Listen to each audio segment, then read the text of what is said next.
अस्सलाम वालेकुम। मैं व साकिब मुश्ताक, चैनल का नाम है साकिब मुश्ताक की दुनिया।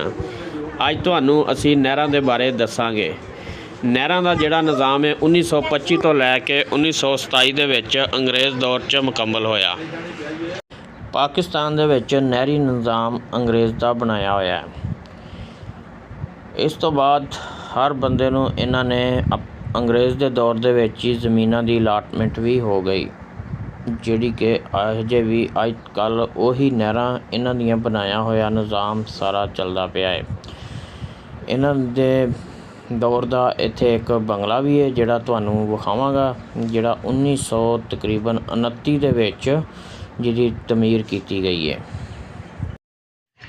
ਇਹ ਜੀ ਮੁਰਾਦ ਨਹਿਰ ਹੈ ਜਿਹੜੀ ਕਿ ਮਲਕ ਨਹਿਰ 'ਚੋਂ ਨਿਕਲਦੀ ਹੈ। ਬੰਦੇ ਇਸ ਵਕਤ ਇੱਥੋਂ ਮੱਛੀ ਪਕੜ ਰਹੇ ਨੇ ਕਿਉਂਕਿ ਨਹਿਰ ਦਾ ਪਾਣੀ ਇਸ ਵਕਤ ਨਹੀਂ ਆ ਰਿਹਾ। ਕੋਈ ਸੈਲਾਬ ਦੀ ਵਜ੍ਹਾ ਤੋਂ ਨਹਿਰਾਂ ਬੰਦ ਕੀਤੀਆਂ ਹੋਈਆਂ ਨੇ। ਇਹ ਚੈੱਕ ਕਰੋ ਜੀ, ਇਹ ਮੁਰਾਦ ਨਹਿਰ ਹੈ।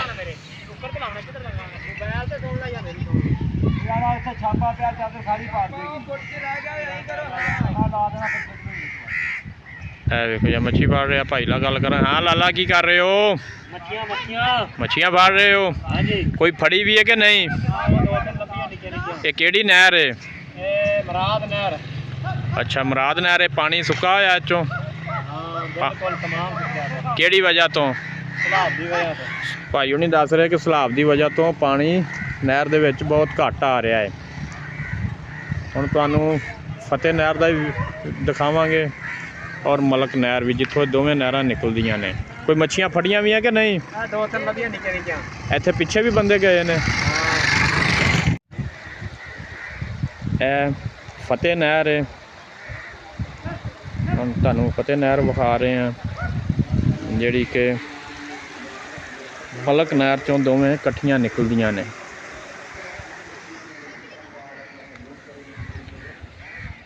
ਇਹਦਾ ਬੋਰਡ ਲੱਗਾ ਹੋਇਆ ਹੈ।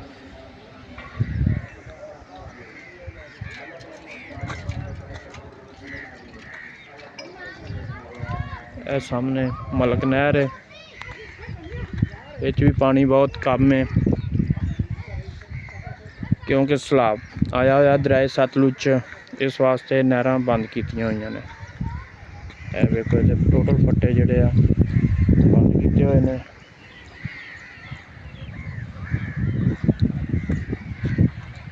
ਇਹ ਥੋੜ੍ਹੇ ਥੋੜ੍ਹੇ ਖੁੱਲ੍ਹੇ ਹੋਏ ਨੇ, ਯਾਨੀ ਕਿ ਜਿੰਨਾ ਕੁ ਪਾਣੀ ਉਸ ਹਿਸਾਬ ਨਾਲ।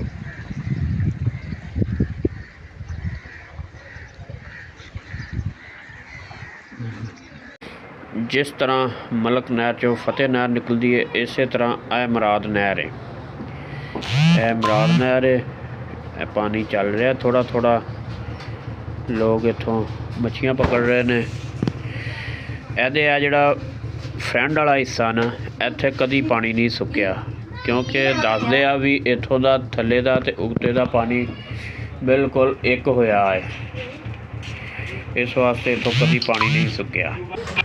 ਹੈਡ ਵਰਕਸ ਮਲਕ ਨਹਿਰ, ਇੱਥੋਂ ਤਕਰੀਬਨ ਤਹਿਸੀਲ ਚਿਸ਼ਤੀਆਂ ਦਾ ਸਫ਼ਰ 30 ਕਿਲੋਮੀਟਰ ਜੇ, ਔਰ ਅਗਰ ਇੱਥੋਂ ਬਹਾਵਲਨਗਰ, ਜ਼ਿਲ੍ਹਾ ਬਹਾਵਲਨਗਰ, ਉਹਦਾ ਸਫ਼ਰ 48 ਕਿਲੋਮੀਟਰ ਜੇ।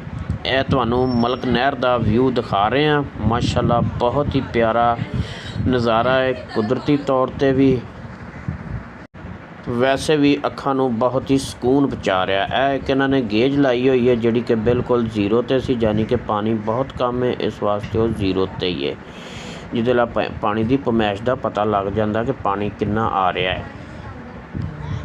ਮਾਸ਼ਾਅੱਲਾ ਜੀ, ਆ ਵੇਖਣ ਨੂੰ ਬਹੁਤ ਹੀ ਪਿਆਰਾ ਅਤੇ ਖੂਬਸੂਰਤ ਮੰਜ਼ਰ ਹੈ। ਮਲਕ ਨਹਿਰ ਦਾ ਖੂਬਸੂਰਤੀ ਨਾਲ ਭਰਪੂਰ ਹੈ। ਇਹ ਜਿਹੜੀ ਮਲਕ ਨਹਿਰ ਤੁਸੀਂ ਵੇਖ ਰਹੇ ਹੋ, ਇਹ ਸਾਦਕੀ ਨਹਿਰ 'ਚੋਂ ਨਿਕਲਦੀ ਹੈ ਅਤੇ ਹੈਡ ਸੁਲੇਮਾਨ ਕੀ ਦੇ ਤੋਂ ਪੁਆਇੰਟ ਤੋਂ 3 ਨਹਿਰਾਂ ਨਿਕਲਦੀਆਂ, ਸਾਦਕੀ ਕਨਾਲ, ਫੋੜਵਾ ਕਨਾਲ ਅਤੇ ਪਾਕਪਤਨ ਕਨਾਲ। ਇਹ ਇੱਕ ਭਾਈ ਆਏ ਨੇ, ਇਹਨਾਂ ਨਾਲ ਮਜ਼ੀਦ ਗੱਲ ਕਰਦੇ ਹਾਂ, ਸਾਥ ਸਾਨੂੰ ਨਹਿਰਾਂ ਦੇ ਬਾਰੇ ਦੱਸਣਗੇ। ਇਹ ਮਲਕ ਹੈ। ਅੱਛਾ, ਹਾਂਜੀ। ਇਹ ਜਗ੍ਹਾ ਦਾ ਕੀ ਨਾਮ ਹੈ? ਹੈਡ ਚਾਨਣਾ ਬੰਗਲਾ। ਹੈਡ ਚਾਨਣਾ ਬੰਗਲਾ। ਇਹ ਚਾਨਣਾ ਬੰਗਲਾ ਕਿਉਂ ਕਹਿੰਦੇ ਇਹਨੂੰ? ਹਾਂਜੀ, ਅੱਗੇ ਚਾਨਣਾ, ਇਹ ਬੰਗਲਾ। ਅੱਛਾ ਅੱਛਾ, ਠੀਕ ਹੋ ਗਿਆ। ਜਿਹਦੇ 'ਚੋਂ ਨਹਿਰਾਂ ਇਹ ਮੁਰਾਦ ਨਿਕਲ ਗਈ, ਇਹ ਮੁਰਾਦ ਨਿਕਲ ਗਈ, ਤੇ ਇਹ ਨਿਕਲ ਗਈ। ਅੱਛਾ, ਤੇ ਪਾਣੀ ਇਸ ਵਕਤ ਕਿਉਂ ਕੰਮ ਇਹਦੇ ਵਿੱਚ ਜੀ? ਇਹ ਜੀ ਸਲਾਬ ਆਇਆ ਨਾ ਤਾਂ ਨਹਿਰਾਂ ਫਿਰ ਡਾਊਨ ਕਰ ਦਿੱਤੀਆਂ, ਫਿਰ ਉਹ ਰੇਤਾ ਪਟੀ ਕੇ ਆਉਂਦੀ ਹੈ, ਨਹਿਰ ਹਾਂਜੀ। ਬੰਦ ਹੋ ਜਾਂਦੀ ਹੈ। ਅੱਛਾ ਅੱਛਾ, ਇਹ ਫਤਿਹ ਆ ਸਾਈਡ ਤੇ ਹੈ। ਹਾਂਜੀ, ਤੇ ਇਸ ਤੋਂ ਇਲਾਵਾ ਇਹ ਦੂਸਰੀ ਆ ਜਿਹੜੀ ਮਲਕ ਨਹਿਰ ਹੈ, ਇਹ ਹਾਂਜੀ। ਕਿਸ ਨਹਿਰ ਚੋਂ ਨਿਕਲਦੀ ਹੈ? ਇਹ ਪਿੱਛੋਂ ਸਾਦਕੀ ਚੋਂ। ਅੱਛਾ, ਇਸ ਬਾਰੇ ਭਾਈ ਨੂੰ ਨਹੀਂ ਪਤਾ। ਸਾਦਕੀ ਨਹਿਰ ਹੈ ਜਿਹੜੀ ਇਹ ਹੈਡ ਸੁਲੇਮਾਨ ਕੇ ਤੋਂ ਨਿਕਲਦੀ ਹੈ। ਉੱਥੋਂ 3 ਨਹਿਰਾਂ ਨਿਕਲਦੀਆਂ ਜਿਵੇਂ ਕਿ ਪਹਿਲੇ ਵੀ ਦੱਸ। ਅੱਛਾ ਭਾਈ, ਇਹ ਨਹਿਰ ਜਿਹੜੀ ਹੈ ਕਿੰਨਾ ਅਰਸਾ ਚੱਲਦੀ ਹੈ? ਕੋਈ ਪੂਰਾ ਵਿੱਚੋਂ ਸਾਲ ਹੀ ਚੱਲਦੀ ਹੈ ਜੀ ਇਹ। ਬਸ ਨਾ ਬਈ ਪਹਿਲੇ ਤੇ ਦੂਸਰੇ ਮਹੀਨੇ ਬੰਦ ਹੁੰਦੀ ਹੈ, ਪਹਿਲੇ ਮਹੀਨੇ 'ਚ। ਅੱਛਾ, ਸਿਰਫ 1 ਮਹੀਨਾ ਬੰਦ ਹੁੰਦੀ ਹਾਂਜੀ, ਹੈ? 1 ਮਹੀਨਾ ਬੰਦ ਹੁੰਦੀ ਹੈ। ਉਹ ਕਿਉਂ ਹੁੰਦੀ ਹੈ ਬੰਦ? ਉਹ ਜੀ ਆ ਮੁੜ ਨਾ ਬਈ ਪਾਣੀ ਨਹੀਂ ਨਾ ਬੰਦੇ ਲੈਂਦੇ। ਅੱਛਾ ਹਾਂਜੀ, ਕਣਕ ਪੱਕ ਜਾਂਦੀ ਹੈ। ਅੱਛਾ ਅੱਛਾ, ਸਹੀ। ਫਿਰ ਉਹ ਵੀ ਦੋਵੇਂ ਨਹਿਰਾਂ ਬੰਦ ਹੋ ਜਾਂਦੀਆਂ। ਬੰਦ ਹੋ ਜਾਂਦੀ ਹੈ। ਅੱਛਾ, ਜਿਹੜੀ ਫਤਿਹ ਤੇ ਮੁਰਾਦ ਹੈ, ਮੁਸਲਸਲ ਭਰੀਆਂ ਚੱਲਦੀਆਂ ਜਾਂ ਵਾਰੀ ਨਾਲ? ਵਾਰੀ ਨਾਲ ਚੱਲਦੀਆਂ ਨੇ। 8ਵੇਂ ਦਿਨ ਉਹ ਤੇ 8 ਦਿਨਾਂ ਬਾਅਦ ਉਹ।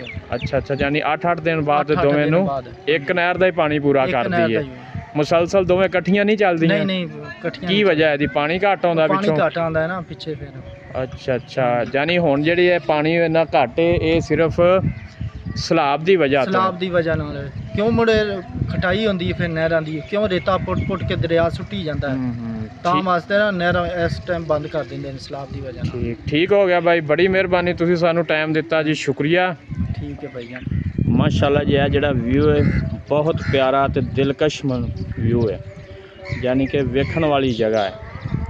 ਬਹੁਤ ਖੂਬਸੂਰਤੀ ਹੈ, ਪਾਣੀ ਦਾ ਮਾਹੌਲ, ਉਤੋਂ ਇਹ ਫੁੱਲਾਂ ਦਾ ਬੂਟਾ ਬਹੁਤ ਖੂਬਸੂਰਤ ਲੱਗ ਰਿਹਾ। ਤੇ ਇਹ ਮਾਸ਼ਾਅੱਲਾ ਇਹਨਾਂ ਨੇ ਨਮਾਜ਼ ਪੜ੍ਹਨ ਲਈ ਜਗ੍ਹਾ ਬਣਾਈ ਹੋਈ ਹੈ। ਅੱਛਾ, ਇੱਥੋਂ ਇੱਕ ਹੋਰ ਰੋਡ ਨਿਕਲਦਾ ਖੱਬੇ ਹੱਥ ਨੂੰ, ਜਿਹੜਾ ਕਿ ਸਰਦਾਰ ਸ਼ਾਹ ਖਾਟਾਂ ਤੇ ਹਰੂਨਾਬਾਦ ਤੇ ਬਹਾਵਲ ਨਗਰ ਵੀ ਜਾਂਦਾ ਹੈ। ਲਓ ਜੀ, ਹੁਣ ਅਸੀਂ ਆ ਗਏ ਹਾਂ ਬੰਗਲੇ ਤੇ, ਜਿਹੜਾ ਕਿ ਚਾਨਣਾ ਬੰਗਲੇ ਦੇ ਨਾਂ ਤੋਂ ਮਸ਼ਹੂਰ ਹੈ। ਇਹ ਬਿਲਡਿੰਗ ਜਿਹੜੀ ਹੈ ਇਹ ਅੰਗਰੇਜ਼ ਦੀ ਬਣਾਈ ਹੋਈ ਹੈ। ਇਹ ਤਕਰੀਬਨ ਕਨਾਲ ਰੈਸਟ ਹਾਊਸ ਲਿਖਿਆ ਹੋਇਆ ਤੇ 1929 ਸੰਨ ਦੀ ਇਹ ਤਕਰੀਬਨ ਤਮੀਰ ਕੀਤੀ ਗਈ ਹੈ। ਨਹਿਰ ਦੇ ਜਿੰਨੇ ਵੀ ਮੁਲਾਜ਼ਮੀਨ ਨੇ ਜਾਂ ਅਫਸਰਾਨ ਨੇ, ਕੋਈ ਵੀ ਮੀਟਿੰਗ ਵਗੈਰਾ ਕਰਨੀ ਹੋਵੇ ਜਾਂ ਕੋਈ ਰੈਸਟ ਕਰਨੀ ਹੋਵੇ ਤਾਂ ਉਹ ਇੱਥੇ ਆ ਕੇ ਆਰਾਮ ਕਰਦੇ ਆ, ਰੈਸਟ ਕਰਦੇ ਆ ਤੇ ਮੀਟਿੰਗ ਵਗੈਰਾ ਵੀ ਕਰਦੇ ਨੇ। ਤੁਹਾਨੂੰ ਇਹ ਜਿਹੜਾ ਬੰਗਲਾ ਹੈ ਪੂਰਾ ਇਹਦਾ ਵਿਊ ਕਰਾਵਾਂਗੇ। ਮਾਸ਼ਾਅੱਲਾ ਕਾफ़ी ਵੱਡੀ ਬਿਲਡਿੰਗ ਹੈ ਔਰ ਕਾफ़ी ਮਜ਼ਬੂਤ ਲੱਗ ਰਹੀ ਹੈ, ਕਿਉਂਕਿ ਇੰਨੇ ਸਾਲ ਹੋ ਗਏ ਆ ਤੇ ਇਹ ਬਿਲਡਿੰਗ ਜਿਹੜੀ ਹੈ ਬਿਲਕੁਲ ਉਸ ਤਰ੍ਹਾਂ ਦੀ ਉਸ ਤਰ੍ਹਾਂ ਹੀ ਹੈ। ਇਹ ਤੁਹਾਨੂੰ ਪੂਰਾ ਵਿਊ ਇਹਦਾ ਕਰਾਉਂਦੇ ਆ ਚਾਰੇ ਤਰਫ। ਇਹ ਚੈੱਕ ਕਰੋ ਜੀ, ਬਹੁਤ ਮਜ਼ਬੂਤ ਹੈ। ਇਹ ਇਹਦੇ ਸਾਈਡ ਤੇ ਮਾਸ਼ਾਅੱਲਾ ਬੜਾ ਸਬਜ਼ਾ ਹੈ, ਬਹੁਤ ਖੂਬਸੂਰਤ ਮਾਹੌਲ ਹੈ। ਇਹ ਸਾਈਡ ਤੋਂ ਵੇਖ ਲਓ, ਇਹ ਕਾफ़ी ਵੱਡੀ ਬਿਲਡਿੰਗ ਹੈ। ਚਾਰੋਂ ਪਾਸੇ ਇਹਦਾ ਸਬਜ਼ਾ ਹੈ ਤੇ ਬਾਕੀ ਇਰਦ ਗਿਰਦ ਕੋਈ ਮਕਾਨ ਨਹੀਂ ਗੇ। ਇਹ ਅਸੀਂ ਤੁਹਾਨੂੰ ਵਿਖਾ ਰਹੇ ਸੀ ਬੰਗਲਾ ਚਾਨਣਾ। ਚਾਨਣਾ ਇੱਕ ਪਿੰਡ ਦਾ ਨਾਮ ਹੈ ਜਿਹੜਾ ਤਕਰੀਬਨ 1-2 ਕਿਲੋਮੀਟਰ ਇੱਥੋਂ ਦੂਰ ਹੈ। ਮਾਸ਼ਾਅੱਲਾ ਜੀ, ਬੰਗਲੇ ਦੇ ਚਾਰੇ ਪਾਸੇ ਬੜੀ ਹਰਿਆਲੀ ਤੇ ਖੂਬਸੂਰਤੀ ਹੈ, ਬੜਾ ਦਿਲਕਸ਼ ਮੰਜ਼ਰ ਸੀਗਾ। ਇਹ ਭਾਈ ਖੜੇ ਨੇ, ਇਹਨਾਂ ਨਾਲ ਅਸੀਂ ਫਿਰ ਗੱਲ ਕਰਦੇ ਹਾਂ, ਬੰਗਲੇ ਦੇ ਬਾਰੇ ਪੁੱਛਨੇ ਆ ਇਹਨਾਂ ਨੂੰ। ਅੱਛਾ ਭਾਈ, ਇਹ ਜਿਹੜੀ ਬਿਲਡਿੰਗ ਇਹਨੂੰ ਕੀ ਕਹਿੰਦੇ ਆ? ਇਹ ਚਾਨਣਾ ਬੰਗਲਾ। ਅੱਛਾ, ਇਹ ਚਾਨਣਾ ਬੰਗਲਾ। ਹਾਂਜੀ। ਨਹੀਂ, ਇਹ ਦੋਵੇਂ ਇਕੱਠੇ ਨੇ ਜਾਂ ਇੱਕ ਬੰਗਲਾ? ਲੈਦਾ ਨੇ, ਲੈਦਾ ਨੇ। ਇਹ ਚਾਨਣਾ ਚੱਕ ਕੇ?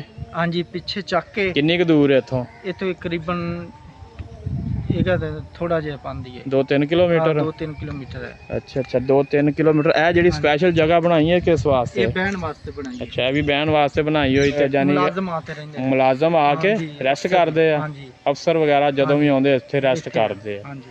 ਮਲਕ ਨਹਿਰ ਦੇ? ਹਾਂਜੀ, ਮਲਕ ਨਹਿਰ। ਵਾਹ ਜੀ ਵਾਹ, ਮਾਸ਼ਾਅੱਲਾ। ਇਹ ਤਕਰੀਬਨ ਕਾफ़ੀ ਪੁਰਾਣੀ ਬਿਲਡਿੰਗ ਹੈ। ਹਾਂਜੀ ਹਾਂਜੀ। ਠੀਕ ਹੋ ਗਿਆ ਭਾਈ, ਬੜੀ ਮਿਹਰਬਾਨੀ ਜੀ, ਤੁਸੀਂ ਇਹਦੇ ਬਾਰੇ, ਬਿਲਡਿੰਗ ਦੇ ਬਾਰੇ ਸਾਨੂੰ ਜਾਣਕਾਰੀ ਦਿੱਤੀ। ਓਕੇ ਜੀ। ਲਓ ਜੀ, ਇਹ ਤੁਹਾਨੂੰ ਇੱਕ ਹੋਰ ਚੀਜ਼ ਵਿਖਾ ਰਹੇ ਹਾਂ। ਅੱਛਾ, ਇਹ ਜਗ੍ਹਾ ਦਾ ਕੀ ਨਾਮ ਦੱਸਿਆ ਜੇ? ਖੋਬਰ ਵਾਲੀ ਝਾਲ। ਖੋਬਰ ਵਾਲੀ ਝਾਲ। ਇਹ ਪਹਿਲੇ ਇੱਥੇ ਪੁਰਾਣੀ ਝਾਲ ਹੁੰਦੀ ਸੀ ਹੈ, ਜੰਡ ਵਾਲੇ ਤੋਂ ਅੱਗੇ। ਇਹ ਦੇਖੋ ਜੀ, ਮਲਕ ਨਹਿਰ ਦੀ ਖੋਬਰ ਵਾਲੀ ਝਾਲ। ਪਹਿਲੇ ਇੱਥੇ ਪੁਰਾਣੀ ਝਾਲ ਹੁੰਦੀ ਸੀ ਜਿਹੜੀ ਕਿ ਹੁਣ ਨਵੀਂ ਬਣ ਚੁੱਕੀ ਹੈ। ਤੁਹਾਨੂੰ ਸਾਰਾ ਇੱਥੋਂ ਦਾ ਵਿਊ ਕਰਾਵਾਂਗੇ। ਇਹ ਦੇਖੋ ਜੀ, ਇਹ ਜੀ ਸਾਰੀ डिटेल लिखी हुई है जी। अच्छा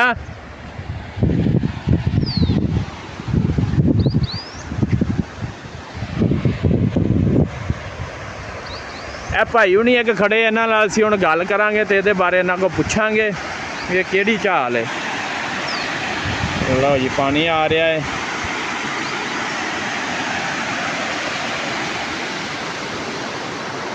ਇਹ ਫਰੈਂਡ ਵਾਲਾ ਸਾਰਾ ਹਿੱਸਾ ਤੋਂ ਤੁਹਾਨੂੰ ਬੈਕ ਵੀ ਇੱਥੇ ਦਿਖਾਵਾਂਗੇ।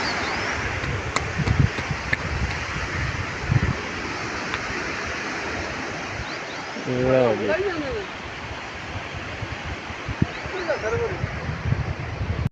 ਤੁਹਾਨੂੰ ਨਹਿਰ ਮਲਕ ਦਾ ਸਾਰਾ ਵਿਊ ਦਿਖਾ ਰਹੇ ਹਾਂ ਔਰ ਇਹ ਝਾਲ ਦਾ ਨਾਮ ਹੈ ਖੋਬਰ ਵਾਲੀ, ਜਿਹੜੀ ਕਿ 2-3 ਸਾਲ ਪਹਿਲੇ ਬਣੀ ਹੈ। अस्सलाम वालेकुम भाई। ਵਾਲੇਕੁਮ ਸਲਾਮ। अच्छा यार सानू दसो भी ये केड़ी चाल है? ਇਹ ਹੈਗੀ ਜੰਡ ਵਾਲੇ ਤੋਂ ਅੱਗੇ ਖੋਬਰ ਵਾਲੀ ਚਾਲ। अच्छा जंड वाले तो अगे ਖੋਬਰ ਵਾਲੀ ਚਾਲ। खोबर वाली ਹਾਂਜੀ ये कोई नवी बनी है? ਹਾਂ ਇਹ ਨਵੀਂ ਬਣੀ ਹੈ। कितनी देर होगी बनी नू? ਇਹਨੂੰ ਹੋ ਗਏ 3 ਸਾਲ ਹੋ ਗਏ। 3 साल हो गए बनी, पहले नहीं सी हैगी इत्थे? ਪਹਿਲੇ ਪੁਰਾਣੀ ਜਾਲ ਸੀ ਪਿੱਛੇ। इस तो पीछे सीगी ਹਾਂ, वो खत्म हो गई ਤੇ है? ਇੱਥੇ ਨਵੀਂ ਬਣਾਈ। वो भी हैगी खत्म हो गई है? ਨਹੀਂ ਨਹੀਂ ਉਹ ਖਤਮ ਕਰਤੀ। ओदा भी ना यही सी? ਹਾਂਜੀ ये क्यों बनाई है इत्थे चाल? ਬਸ ਉਹ ਪਿੱਛੇ ਪਾਣੀ ਜ਼ਿਆਦਾ ਸੀ। अच्छा जानी ठोकर लाई हुई है हाँ जी। इत्थे। ठीक है वेखो जी सारा नाज़रीन ਤੁਹਾਨੂੰ ਇੱਥੋਂ ਦਾ ਵਿਊ ਵਿਖਾਉਂਦੇ ਆ। ਮਾਸ਼ਾਅੱਲਾ ਬੜਾ ਖੂਬਸੂਰਤ ਨਜ਼ਾਰਾ ਹੈ। ਚਾਚਾ ਜੀ ਤੁਸੀਂ ਵੀ ਕੁਝ ਦੱਸੋਗੇ ਇਹਦੇ ਬਾਰੇ, ਝਾਲ ਦੇ ਬਾਰੇ? ਝਾਲ ਦੇ ਬਾਰੇ ਜੀ ਉਹ ਪੁਰਾਣੀ ਹੋ ਗਈ ਸੀ। ਹਾਂਜੀ ਉਹ ਪਾਣੀ ਰੋਕਦੀ ਸੀ ਤੇ ਦੁਬਾਰਾ ਹੋਰ ਬਣਾਈ। ਯਾਨੀ ਉਹ ਖਤਮ ਹੋ ਗਈ ਸੀ ਹੈ? ਖਤਮ ਹੋ ਗਈ। ਇਹ ਪਾਣੀ ਮੈਨੂੰ ਜਾ ਕੇ ਇਧਰ ਪਿੱਛੇ ਜ਼ਿਆਦਾ ਅੱਗੇ ਨਾਲੋਂ? ਹਾਂਜੀ ਅੱਗੇ ਰੋਕ ਬਣੀ। ਅੱਛਾ ਅੱਛਾ ਇਹ ਕਿਹੜੀ ਨਹਿਰ ਜੇ? ਮਲਕ ਨਹਿਰ ਦੀ ਝਾਲ ਹੈ ਜੀ। ਚਾਚਾ ਜੀ ਨੇ ਵੀ ਇਸ ਝਾਲ ਦੇ ਬਾਰੇ ਦੱਸਿਆ ਕਿ ਜਿਹੜੀ ਪਹਿਲੀ ਝਾਲ ਸੀ ਉਹ ਬਿਲਕੁਲ ਖ਼ਤਮ ਹੋ ਗਈ ਸੀ, ਹੁਣ ਕੰਮ ਨਹੀਂ ਸੀ ਦਿੰਦੀ, ਇਸ ਵਾਸਤੇ ਨਵੀਂ ਝਾਲ ਹੈ। ਹੁਣ ਤੁਹਾਨੂੰ ਅਸੀਂ ਇਹ ਨਹਿਰ ਦੇ ਵਿੱਚ ਇੱਕ ਲੱਗਾ ਹੋਇਆ ਪੈਮਾਨਾ ਵਿਖਾਉਂਦੇ ਹਾਂ ਕਿ ਪਾਣੀ ਕਿੱਥੋਂ ਤੱਕ ਹੈ। ਮੈਨੂੰ ਲੱਗਦਾ ਪਾਣੀ ਬਿਲਕੁਲ ਜ਼ੀਰੋ 'ਤੇ ਹੈ, ਯਾਨੀ ਕਿ ਨਾ ਹੋਣ ਦੇ ਬਰਾਬਰ ਆ। ਸੈਲਾਬ ਦੀ ਵਜ੍ਹਾ ਤੋਂ ਨਹਿਰਾਂ ਬੰਦ ਕੀਤੀਆਂ ਗਈਆਂ ਨੇ। ਮਲਕ ਨਹਿਰ ਦੇ ਉੱਤੇ ਜਿਹੜਾ ਪੈਮਾਨਾ ਇਹ ਜ਼ਾਹਰ ਕਰਦਾ ਕਿ ਪਾਣੀ ਨਹਿਰ 'ਚ ਕਿੰਨਾ ਹੈ। ਲਓ ਜੀ ਇਸ ਤੋਂ ਪਿੱਛੇ ਜਾਂਦੇ ਆ ਬਹਾਵਲ ਨਗਰ ਵਾਲੀ ਸਾਈਡ 'ਤੇ ਭਾਈ ਨੂੰ ਨਾਲ ਹੀ ਲੈ ਲਿਆ, ਜਿਹੜਾ ਕਿ ਮੇਰੇ ਤਰ੍ਹਾਂ ਇਹ ਵੀ ਵਿਹਲਾ ਹੀ ਹੈ ਘਰੋਂ ਬਾਹਰੋਂ। ਤੇ ਇਹਨੂੰ ਹੁਣ ਪੁੱਛਣੇ ਆ ਜਿਹੜੇ ਫੱਟੇ ਲੱਗੇ ਹੋਏ ਆ ਇਹ ਕਿਸ ਵਾਸਤੇ ਲੱਗੇ ਹੋਏ ਨੇ ਇੱਥੇ, ਇਹ ਸਾਨੂੰ ਦੱਸਣਗੇ ਹੁਣ। ਹਾਂਜੀ ਬੂਟਾ ਭਾਈ ਤੁਹਾਡੀ ਆਵਾਜ਼ ਬੜੀ ਸਲੋ ਹੈ, ਜ਼ਰਾ ਉੱਚੀ ਆਵਾਜ਼ ਨਾਲ ਦੱਸੋ। ਇਹ ਆਪਣੀ ਖੋਬਰ ਵਾਲੀ ਜਾਲ ਦੀ ਬੈਕ ਸਾਈਡ ਤੇ ਮੀਆਂ ਮਨਜ਼ੂਰ ਮੋਲ ਨੇ ਹਾਂ ਇਹ ਸਰੀਆਂ ਵਾਲੀ ਪੁਲ ਬਣਵਾਈ ਸੀ ਫੱਟਿਆਂ ਵਾਲੀ। ਅੱਛਾ ਯਾਨੀ ਇਹ ਫੱਟੇ ਸੱਟੇ ਜਾਂਦੇ ਸੀ ਪਹਿਲੇ। ਠੀਕ ਹੈ। ਇਹ ਉਹਨਾਂ ਨੇ ਕਿਉਂ ਲਵਾਈ ਸੀ ਉਦੋਂ? ਹਾਲਾਂਕਿ ਇਹਦੀ ਜ਼ਰੂਰਤ ਹੈ ਨਹੀਂ, ਪਾਣੀ ਦੀ ਰੋਕ ਟੋਕ ਵਾਸਤੇ ਲਾਈ ਸੀ ਉਹਨਾਂ ਨੇ। ਅੱਛਾ ਅੱਛਾ ਪਿੱਛੇ ਆਪਣੇ ਇਸਤੇਮਾਲ ਕਰਨ ਵਾਸਤੇ? ਇਸਤੇਮਾਲ ਜੀ ਵੀ ਤੇ ਪਿੱਛੇ ਦੂਸਰੇ ਵੀ ਯਾਨੀ ਇਸਤੇਮਾਲ ਕਰਨ। ਅੱਛਾ ਸਾਹਮਣੇ ਕੋਠੀ ਕਿਹਦੀ ਹੈ? ਇਹ ਮੀਆਂ ਆਸਫ ਮਨਜ਼ੂਰ ਮੋਲ ਦੀ ਕੋਠੀ। ਉਹ ਸਾਹਮਣੇ ਮੀਆਂ ਆਸਫ ਮਨਜ਼ੂਰ ਮੋਲ ਦੀ ਕੋਠੀ। ਵਾਹ ਜੀ ਵਾਹ। ਅਗਰ ਤੁਹਾਨੂੰ ਇਹ ਨਜ਼ਰ ਆ ਰਹੀ ਹੈ ਜੀ ਮੀਆਂ ਆਸਫ ਮਨਜ਼ੂਰ ਮੋਲ ਦੀ ਕੋਠੀ ਹੈ, ਇਹ ਉਹਨਾਂ ਦੇ ਨਾਂ ਤੋਂ ਹੀ ਫੱਟਿਆਂ ਵਾਲੀ ਝਾਲ ਇੱਥੇ ਲੱਗੀ ਹੈ। ਉਹਨਾਂ ਦੇ ਨਾਮ ਤੇ ਹੀ। ਠੀਕ ਹੋ ਗਿਆ ਬਾਈ, ਬੜੀ ਮਿਹਰਬਾਨੀ ਜੀ। ਲਓ ਜੀ ਅਸੀਂ ਹੈਡ ਚਾਨਣਾ ਬੰਗਲਾ ਤੋਂ ਤਕਰੀਬਨ 4 ਵਜੇ ਦੇ ਨਿਕਲੇ ਹੋਏ ਹਾਂ ਤੇ ਤੁਹਾਨੂੰ ਜਿਹੜੀ ਜਿਹੜੀ ਜਗ੍ਹਾ ਵਿਖਾਉਣ ਦੇ ਕਾਬਲ ਸੀ ਸਾਰੀਆਂ ਵਿਖਾਈਆਂ ਨੇ। ਮਲਕ ਨਹਿਰ ਦਾ ਸਾਰਾ ਵਿਊ ਕਰਾਇਆ। ਹੁਣ ਹਨੇਰਾ ਹੋ ਗਿਆ, ਰਾਤ ਪੈ ਗਈ ਹੈ ਤੇ ਤੁਸੀਂ ਇੱਕ ਮਿਹਰਬਾਨੀ ਕਰਿਓ ਚੈਨਲ ਨੂੰ ਸਬਸਕ੍ਰਾਈਬ ਲਾਜ਼ਮੀ ਕਰਿਓ। ਹੱਸਦੇ ਰਹੋ, ਵਸਦੇ ਰਹੋ। ਅੱਲਾ ਹਾਫਿਜ਼।